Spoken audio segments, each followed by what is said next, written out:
नमस्कार, स्वागत है आप सभी का। मैं हूं आपके साथ आस्था कौशिक। नमस्कार, मैं हूं आपके साथ अमित गर्ग शुक्ला। शुरुआत करते हैं बड़ी खबर के साथ। उदयपुर में कन्हैया लाल की हत्या के बाद लोगों में खासा आक्रोश है।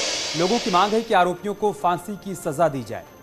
केस की सुनवाई फास्ट ट्रैक कोर्ट में की जाए। उदयपुर में आक्रोशित लोगों ने मृतक कन्हैया लाल के आवास पर इकट्ठा होकर नारेबाजी की, सरकार पर गंभीर आरोप लगाए। साथ ही ये भी कहा कि राजस्थान में उत्तर प्रदेश जैसी सरकार चाहिए जो कि कड़े फैसले ले सके।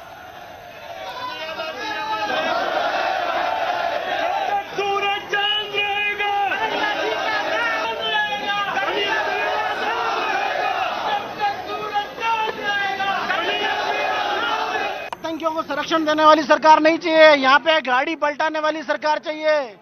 इनको संरक्षण है, पूरा सरकार का संरक्षण है। इनको आतंकियों को संरक्षण देने वाली सरकार नहीं चाहिए। यहाँ पे गाड़ी पलटाने वाली सरकार चाहिए।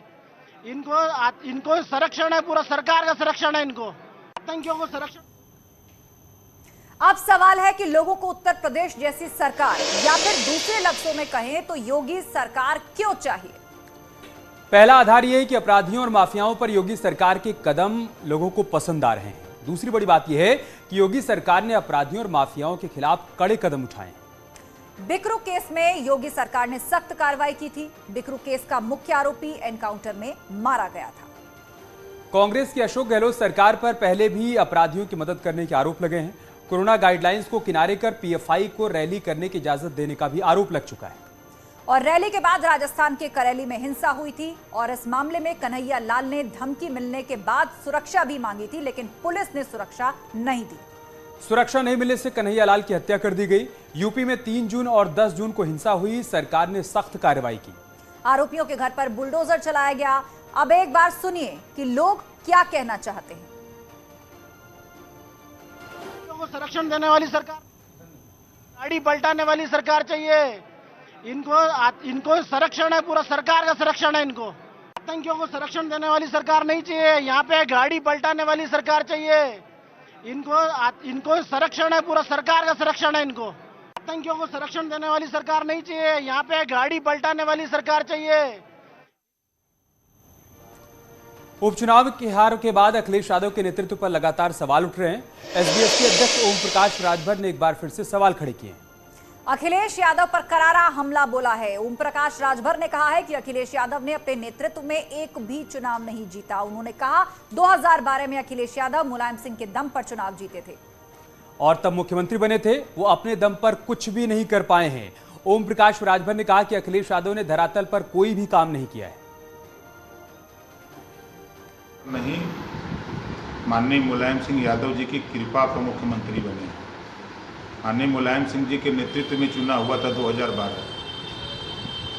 इनके नेतृत्व में जितने चुनाव हुए 14 हारे, 19 हारे, 17 हारे, 22 हारे, बाई इलेक्शन हुआ, यो हारे, एमएलसी हारे। एक को चुनाव बता दें जो जीते हों। मतलब अखिलेश यादव जी अपने दम पे एक भी चुनाव नहीं जीते अभी तक आपके हिसाब से? आप बताइए कहाँ जीते हैं? ये मुख्यमंत्री की बात जो कर रहे हैं, ये माननीय मुलायम सिंह यादव जी के नेतृत्व में चुनाव लड़ा गया था।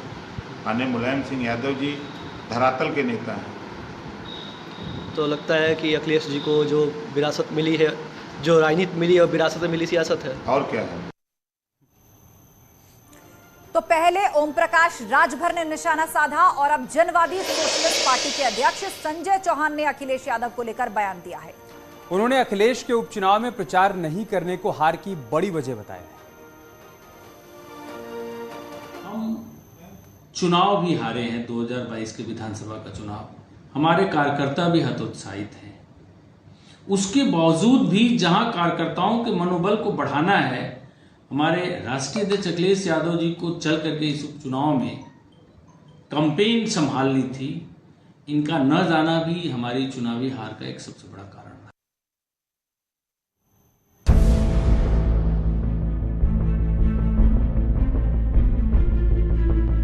तो अब सवाल समाजवादी पार्टी पर है, अखिलेश यादव पर है, उनके नेतृत्व पर है। समाजवादी पार्टी के गठबंधन के साथी भी वही सवाल उठा रहे हैं जो बीजेपी अक्सर ट्वीट के जरिए, बयान के जरिए अखिलेश यादव पर आरोप लगाती रहती थी कि वो एसी में बैठकर राजनीति करते हैं। अब वही नसीहत समाजवादी गठबंधन के साथी ओम प्रकाश राजभर ने अखिलेश यादव को दी है।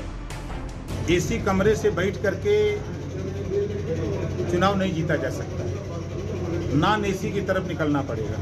100% असर है। जैसे कहावत है एक, जब इंजन आगे आगे चलता है तो उसमें डब्बे जितने लगे रहते हैं, वो जितनी स्पीड में इंजन चलता है उतनी स्पीड में डब्बे चलते हैं।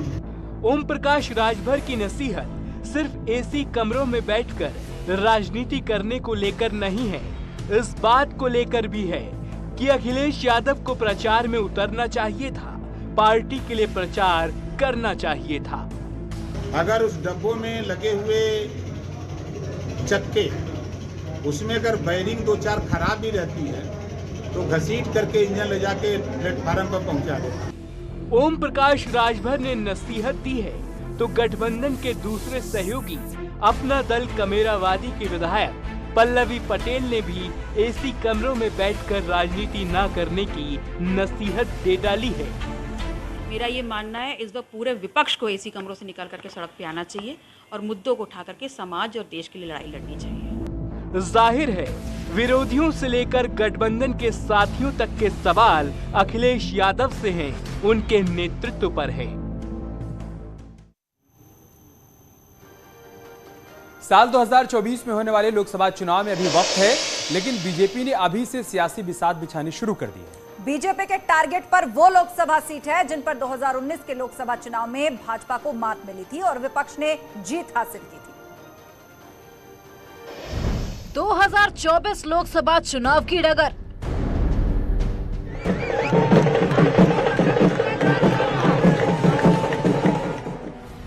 बीजेपी की विपक्ष की सीटों पर नजर। केवल इतना ही है, हर हालत में सीट जीतनी है, ये पक्का है बस। उपचुनाव में समाजवादी गढ़ हिला।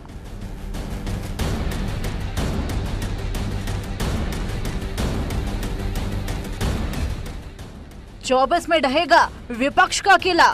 बीजेपी जो है वो एक चुनाव खत्म होने के बाद ही वो परिणाम का भी इंतजार नहीं करती है, दूसरे चुनाव की तैयारी शुरू कर देती है। दिल्ली की सत्ता के लिए बीजेपी प्लान।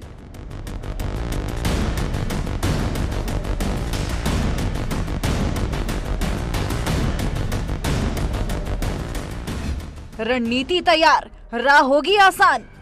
कमजोर बूथों को हर लोकसभा क्षेत्रों में छांटा गया है, जो प्रदेश ने सूची भेजी है हर जिलों को, और उनमें से हम लोगों ने हर लोकसभा में, प्रत्येक लोकसभा में लगभग 250-250 ऐसे कमजोर बूथ को चिन्हित किया है। बीजेपी का मिशन, विपक्ष की बड़ी टेंशन।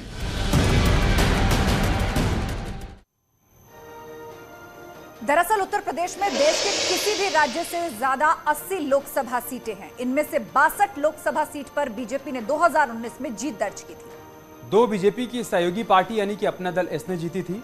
सोनभद्र की रॉबर्ट्सगंज और मिर्जापुर सीट अपना दल एस ने जीती थी। इसके अलावा 16 सीट विपक्षी दलों ने अपने कब्जे में ली थी।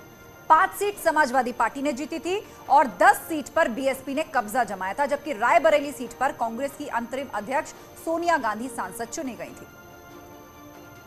इन 16 सीट में से 2 सीट उपचुनाव में भारतीय जनता पार्टी जीत चुकी है, लेकिन बीजेपी की नजर बाकी की 14 सीटों पर अभी भी बनी हुई है।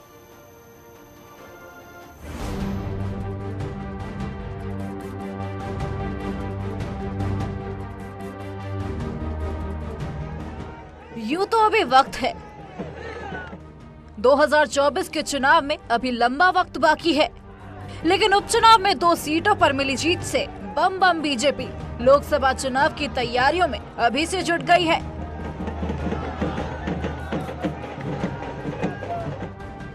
2019 लोकसभा चुनाव में ऐसी 16 सीटें थी जहां पर बीजेपी हार गई थी। इन सीटों पर एसपी, बीएसपी और कांग्रेस ने जीत दर्ज की थी। बीएसपी ने 10 सीट, एसपी ने 5 सीट और 1 सीट कांग्रेस के खाते में गई। इनमें से उपचुनाव में 2 सीट रामपुर और आजमगढ़ बीजेपी ने जीत ली, लेकिन बीजेपी का लक्ष्य उत्तर प्रदेश की सभी 80 सीटें जीतने का है, लिहाजा अभी से तैयारी करनी होगी। सो बीजेपी ने कर भी दी है। बीजेपी की आज लखनऊ में हुई बैठक में 2024 को लेकर निर्देश दिए गए।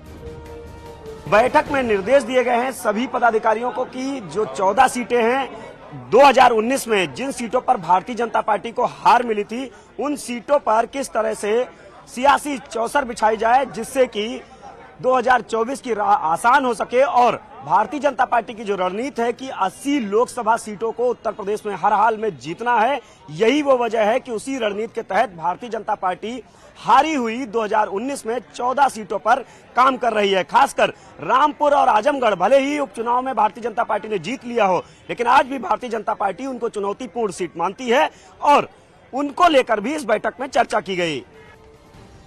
बीजेपी की नजर खासकर उन सीटों पर है जिन्हें कांग्रेस एसपी या फिर बीएसपी का गढ़ माना जाता है।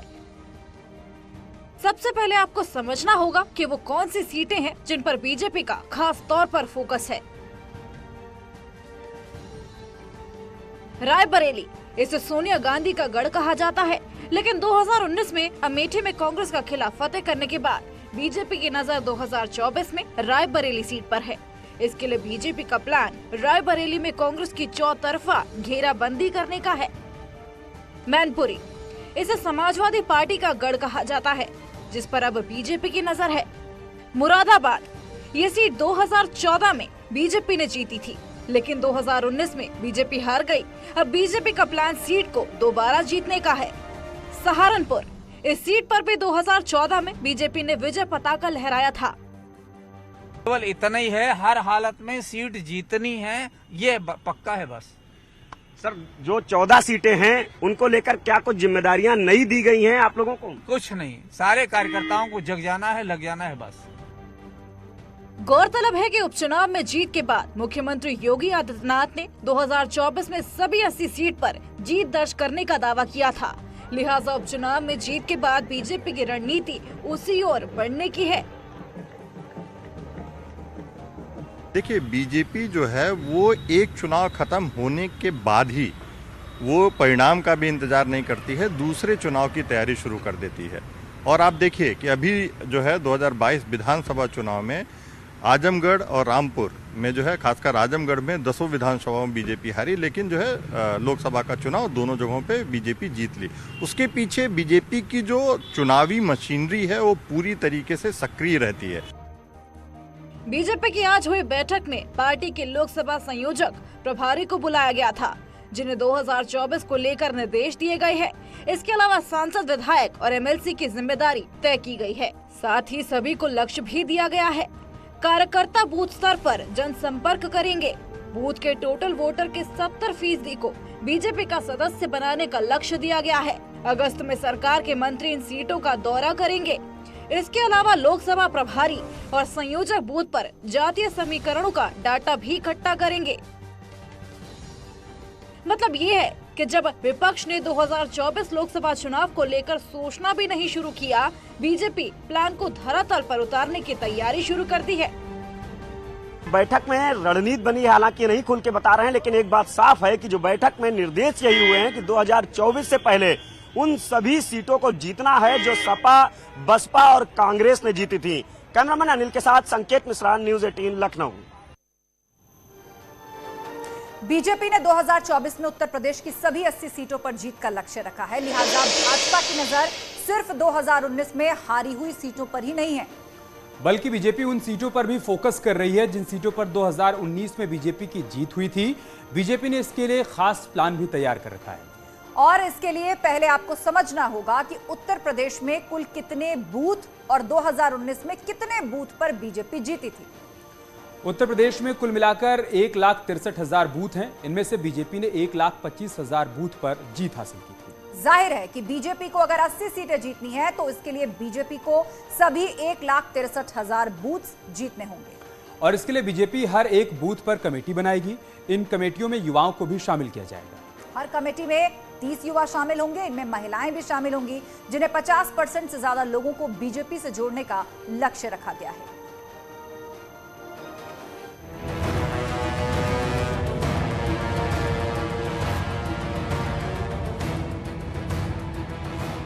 चौबीस की चौसर पर बीजेपी की नजर।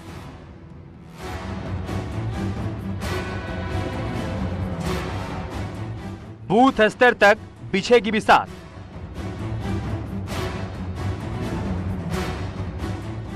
मैदान में उतरेंगे बीजेपी के दिग्गज।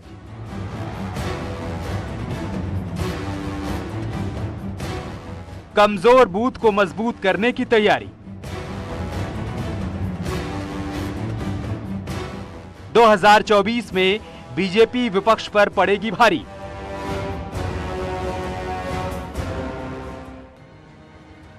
दरअसल 2024 में होने वाले लोकसभा चुनाव को देखते हुए बीजेपी ने देश भर की लोकसभा सीटों का डेटा इकट्ठा किया है। अब इन्हीं बूथों को टारगेट करने का प्लान बनाया गया है ताकि 2024 में जीत पक्की की जा सके। और इसके तहत जैसे गोरखपुर क्षेत्र में को मैं अगर हम ले लें तो 27,000 बूथों में से हमारे पास लगभग 4,4200 बूथ ऐसे हैं जो कमज़ोर बूथ हैं, जिन बूथों पर भारतीय जनता पार्टी को बहुत कम वोट मिलते हैं। तो ऐसे कमज़ोर बूथों को हर लोकसभा क्षेत्रों में छांटा गया है। मतलब ये कि जिस भी बूथ पर 2019 में बीजेपी को जीत नहीं मिली, उन सभी बूथों को मजबूत करने का प्लान बनाया गया है। बीजेपी का सबसे ज्यादा फोकस उन लोकसभा क्षेत्रों पर है जहां बीजेपी को 2019 में जीत नहीं मिली। देखिए, बीजेपी जो है वो एक चुनाव खत्म होने के बाद ही वो परिणाम का भी इंतजार नहीं करती है, दूसरे चुनाव की तैयारी शुरू कर देती है। और आप देखिए कि अभी जो है 2022 विधानसभा चुनाव में आजमगढ़ और रामपुर में जो है, खासकर आजमगढ़ में 10 विधानसभाओं में बीजेपी हारी, लेकिन जो है लोकसभा का चुनाव दोनों जगहों पे बीजेपी जीत ली। उसके पीछे बीजेपी की जो चुनावी मशीनरी है वो पूरी तरीके से सक्रिय रहती है। इसमें कोई दो राय नहीं है कि बीजेपी हमेशा चुनावी मोड में रहती है। जिन सीटों पर बीजेपी को हार का सामना करना पड़ता है वहां पार्टी पहले से अपनी सक्रियता बढ़ा देती है। Bureau report, news 18। दरअसल ए, बी और सी कैटेगरी में बूथों के बंटवारे का आधार साल 2019 में हुए लोकसभा चुनाव में बीजेपी को मिले वोटों के आधार पर ही तय किया गया है। ए कैटेगरी में उन बूथ्स को रखा गया है जहां पर परिस्थितियां बीजेपी के अनुकूल हैं, लेकिन 2019 में किन्हीं कारणों से पार्टी को वोट नहीं मिले। साल 2019 में बीजेपी की जीत का अंतर बेहद कम रहा हो। बी कैटेगरी में वो बूथ शामिल किए गए हैं जहां पर बीजेपी को विरोधी से आधे वोट मिले। सी कैटेगरी में वो बूथ शामिल किए गए हैं जहां पर बीजेपी को बेहद कम वोट मिले। शुरुआती चरण में बीजेपी ने ए और बी कैटेगरी के बूथ पर काम करने की रणनीति तैयार की है। बीजेपी ने बूथ को कैटेगरी में बांटने के साथ ही काम का बंटवारा भी कर दिया है। प्लान को धरातल पर उतारने के लिए पार्टी ने सभी सांसद, विधायकों को और एमएलसीज को जिम्मेदारी सौंप दी है। एक लोकसभा क्षेत्र में सांसदों को 100 बूथ दिए गए हैं। लोकसभा सांसद के साथ साथ राज्यसभा सांसद को भी जिम्मेदारी सौंप दी गई। सांसदों के साथ 30 कार्यकर्ता भी काम करेंगे। विधायक, एमएलसीज को 25 बूथ की जिम्मेदारी दी गई है। विधायक और एमएलसी के साथ 10 कार्यकर्ताओं को काम पर लगाया गया है।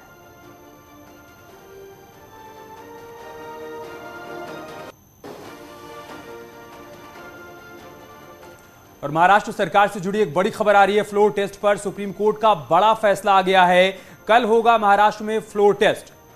जी हां, ये बहुत बड़ी खबर है इस वक्त की। महाराष्ट्र सरकार से जुड़ी हुई फ्लोर टेस्ट होगा। कल सुप्रीम कोर्ट ने यह फैसला दे दिया है कि महाराष्ट्र में कल ही फ्लोर टेस्ट होगा और उद्धव सरकार को अपना विश्वास मत साबित करना होगा। आपको बता दें कि सुप्रीम कोर्ट में सुनवाई चल रही थी। सुप्रीम कोर्ट ने फिलहाल 9 बजे तक के लिए फैसला सुरक्षित रख लिया था और अब खबर आई है कि विधानसभा में कल फ्लोर टेस्ट होगा। महाराष्ट्र सरकार से जुड़ी हुई बड़ी खबर। यहां पर उद्धव ठाकरे सरकार को अपना बहुमत साबित करना होगा। आपको बता दें कि शिवसेना के अंदर जो फिलहाल गुटबाजी चल रही है, एकनाथ शिंदे लगभग 40 विधायकों को लेकर इस वक्त गुवाहाटी में बैठे हुए हैं और अभी से ये चैलेंज बना हुआ है कि उद्धव सरकार के पास बहुमत का आंकड़ा नहीं है। उसी को लेकर राज्यपाल से मुलाकात भी हुई थी और फिर ये मामला कोर्ट गया और अब कोर्ट ने फैसला दिया है कि कल ही फ्लोर टेस्ट होगा, यानी बहुमत का आंकड़ा उद्धव सरकार को साबित करना होगा। इससे पहले आज कैबिनेट की मीटिंग हुई थी। आपको बता दें कि उस मीटिंग में जो फैसला लिया गया उसके साथ साथ उद्धव ठाकरे ने कैबिनेट बैठक में मौजूद तमाम लोगों का शुक्रिया अदा किया उनके सहयोग के लिए और यह भी कहा कि यदि मुझसे कोई गलती हो गई हो तो माफ कर देना। तो लोग इसके भी कई अलग अलग मायने निकाल रहे हैं। कुछ लोग कह रहे हैं कि ऐसा लग रहा था कि उद्धव ठाकरे की जैसे फेयरवेल स्पीच हो, जाने से पहले क्या वो उस तरह की बात करके गए हैं। इससे पहले भी आपको बता दें कि वो सीएम सरकारी आवास खाली करके मातोश्री आ चुके हैं। तो सुप्रीम कोर्ट से उद्धव सरकार को बड़ा झटका लगा है। मांग की गई थी सरकार का पक्ष रखते हुए कि फिलहाल जब तक विधायकों की सदस्यता पर फैसला नहीं हो जाता है तब तक फ्लोर टेस्ट ना होने दिया जाए, उसकी परमिशन ना दी जाए। लेकिन फिलहाल सुप्रीम कोर्ट ने अपने फैसले से उद्धव सरकार को बड़ा झटका दिया है।